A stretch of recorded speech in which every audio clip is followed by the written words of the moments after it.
नमस्कार, मैं हूं मोहम्मद आसिफ और आप देख रहे हैं एसपीएन 9 न्यूज। क्या मोदी सरकार में लोगों को डर लग रहा है? क्या मोदी सरकार लोगों को डरा रही है?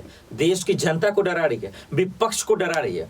क्या डर की एक माहौल पैदा की जा रही है?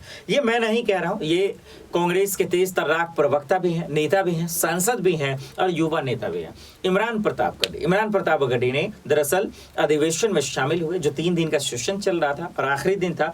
उसमें उन्होंने कहा कि दरअसल मोदी सरकार आज अंग्रेजों वाली चाल चल रही है, तानाशाही वाली चाल चल रही है, लोकतंत्र को खत्म कर रही है, संविधान को उड़ा रही है और लोगों के अंदर डर खौफ पैदा कर रही है ताकि कोई आवाज ना उठा सके। और इसीलिए कह रही है कि आपको डरना नहीं है, लोकतंत्र में आवाज उठानी है। किस तरीके से इमरान प्रताप गड्डी मोदी सरकार पर धज्जियां उड़ा रहे हैं, उन पर हमला कर रहे हैं, जरा गौर से सुनिए आप और खुद देखिए कि और उसके बाद बताइए कि क्या वाकई में आज जो है डर का माहौल है और बीजेपी ऐसा क्यों कर रही है, मोदी सरकार ऐसा क्यों कर रही है। इस सवाल का जवाब दूं, लेकिन पहले देखिए वीडियो।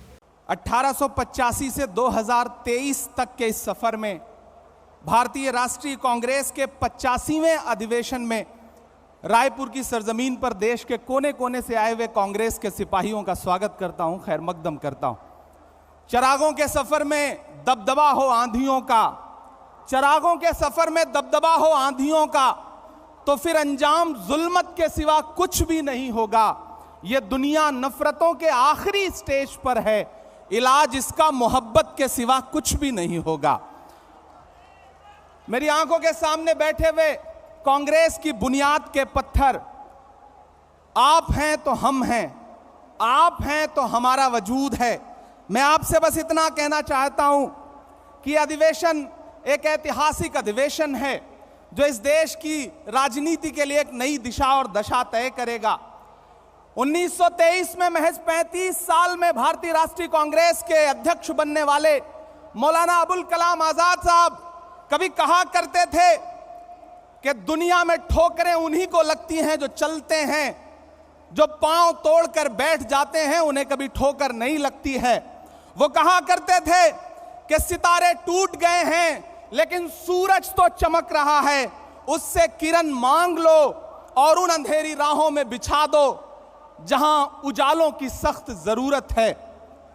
मुझे फख्र है और मैं सलाम करता हूं अपने नेता राहुल गांधी जी को, जिन्होंने जमाने को दिखा दिया कि चांद में ढलने, सितारों में निकलने के लिए मैं तो सूरज हूं, बुझूंगा भी तो जलने के लिए। मंजिलों तुम ही कुछ आगे की तरफ बढ़ जाओ, रास्ता कम है मेरे पांव को चलने के लिए। मेरे भाई, कन्याकुमारी से कश्मीर तक हिंदुस्तान की सड़कों पर 3500 किलोमीटर में अपने कदमों की थाप से राहुल गांधी जी ने जो मोहब्बत की नई इबारत लिखी है उसको कागज पर उतारने का काम करेगा यह अधिवेशन। मेरे भाई, जिस सामाजिक न्याय का ख्वाब देखते हुए हमारे पुरखे इस जमीन की खाक में मिल गए, उन ख्वाबों को ताबीर में बदलने का काम करेगा यह महाधिवेशन। यकीनन मुल्क मुश्किल दौर से गुजर रहा है, सरकारी कलम से जुल्म की नई कहानियां लिखी जा रही हैं। कहीं कोई रोहित वेमुला तो कहीं कोई नासिर और जुनैद मजबूर किया जा रहा है मरने के लिए। ऐसे में एक पागल भीड़ है जो खड़ी हुई है सब कुछ तहस नहस करने के लिए, संविधान को तहस नहस करने के लिए। ऐसे में हमारी जिम्मेदारी है कि हम देश के संविधान को और लोकतंत्र को बचाएं, क्योंकि हम कांग्रेस हैं। डॉक्टर बाबा साहब भीमराव अंबेडकर कहा करते थे कि यह मुल्क संविधान से चलेगा, तानाशाही से नहीं चलेगा। ऐसे में हम कांग्रेसियों की जिम्मेदारियां हैं कि हम सड़क से संसद तक लड़ रहे हैं और लड़ते रहेंगे। वक्त के हाकिम से बिना डरे हुए उसकी आंख से आंख मिला करके बावाज़े बुलंद आपके बहने वाले हर लहू के कतरे का हिसाब मांगते रहेंगे। मैं आखिर में बस आपसे इतना कहना चाह रहा हूं कि डरिए मत। भारतीय जनता पार्टी का सबका साथ सबका विकास का नारा झूठा है, खोखला है। बेटी बचाओ बेटी पढ़ाओ का नारा खोखला है, झूठा है। हमारी जिम्मेदारी है, हमारे पुरखों ने इस देश को संविधान दिया, लोकतंत्र दिया, उसे हम बचाएंगे।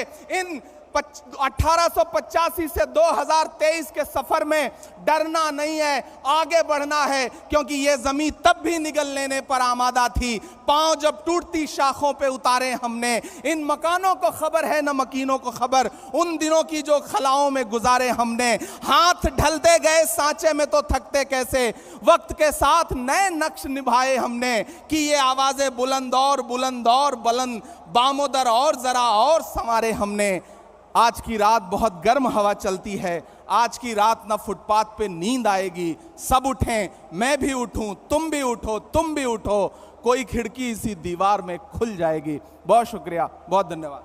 आपने देखा ये वीडियो को, देखकर आप समझ गए कि दरअसल आज इसलिए डराया बहलाया जा रहा ताकि आप बेरोजगारी पे सवाल ना पूछे, महंगाई पे सवाल ना पूछे, आप मोदी सरकार से नोटबंदी पे सवाल ना पूछे, जीएसटी पे सवाल ना पूछे और विपक्ष से ही सवाल पूछे।